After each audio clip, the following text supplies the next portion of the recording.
Hey everybody, WILDMAN here, and on today's episode I'm going to be going over how to get big shoulders. I'm going to first start off by explaining my strength giant set, which is going to be starting off with the continental clean and press, which is what you see here, which is basically a ground to overhead movement.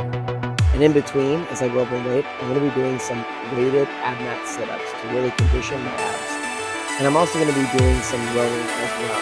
Now, I didn't film it the entire time, so you just have to get the point that I'm rowing in between every single set. And that's going to be the strength giant set for the day. Now I'm doing the continental clean and press today on a barbell. Usually I use an axle because that's what strongmen train, but I have not done a barbell lift like this in over 2 years, so I thought it was kind of time to do it. And the max that I've ever done was 255 pounds from the ground to overhead like this. But I did that with a belt, and I was able to kind of cheat and rest the bar on the belt. So now the goal that I'm going to try to be doing now is I'm going to work on trying to get it to overhead without a belt. So you're going to see that I rested on that belly of mine before getting it to my shoulders and popping it overhead. And this is how strongmen train. And the truth is, if you want big shoulders, you got to have some leg drive. So you don't have to do the continental clean and press like what I'm doing. You could do a power clean or some other method to get it from the ground to overhead, which is what I recommend.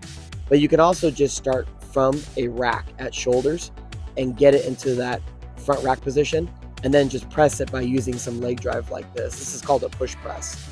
And this is my top set technically for today. It was supposed to be for 3 rep max. And this is the weight that I wanted to start out with.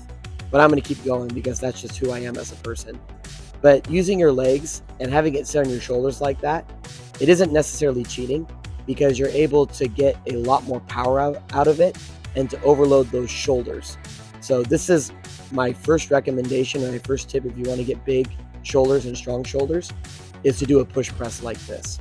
Now I'm coming up to my top set now, and I haven't hit 245 pounds on a barbell in a very long time. And I don't think I've ever hit this before without a belt. So surprise, I'm unable to do it this time. But again, this is something that you're going to be seeing a lot more often, where I'm doing a continental clean and press with the bar, because I don't want this to happen. I want to be able to get this over my head one day without a belt. So that's my starting point. Now for the variation giant set, I was doing 3 rounds, but this time I was doing the seated dumbbell press. And this is actually the second recommendation that I'm going to put out there if you want to get strong and big shoulders. And I continued with that same format as the strength giant set with the weighted ab mat sit-ups and with the rowing as well. But again, I'm not going to be recording the rowing in between every single set. So you have to trust my word that I am doing it in between every single set as I go up in weight on the dumbbells. So with the barbell, and you're not in a seated position like this, you're very unstable. So you have to use more of your core. And that's why with a barbell, it can be very difficult to lift. However, barbells are made to be lifted. They're made to go over your head, and you're able to overload them because of its design. Now with the dumbbells, even though you don't have to utilize your core because you're seated in that comfortable seat right there, so you're able to brace against that and get a little bit more leverage out of it, those dumbbells are very, very hard to lift. And this is my top set right here with the 90 pounds. And you can see that they're very unstable and they don't move the same way as a barbell does. And if one arm is weaker than the other, you're gonna know it. So this is a great exercise to do after your push press portion, is to then throw up some dumbbell weight like this and just work up into a heavy manner like I was doing today. And for the assistance giant set, I'm now going to move on to my third recommendation, which this is called an Arnold press. And you could do them with dumbbells, but in this case, I'm just using the kettlebells because I like kettlebells over dumbbells. So this is a press that Arnold Schwarzenegger created in order to hit every single fiber of the shoulders.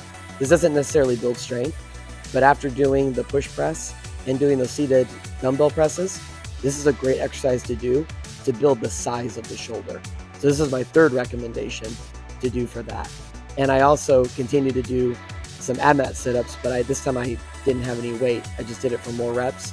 And then I switched over to the assault bike in order to get some extra conditioning and to finish that out.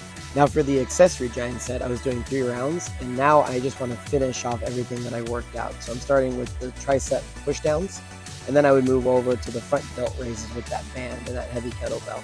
I really like to finish off my shoulders like this at the very end because it works the antagonistic portion of the downward spiral of the shoulder. And then I did some face pulls as well to really work those rotator cuffs and to also build the back.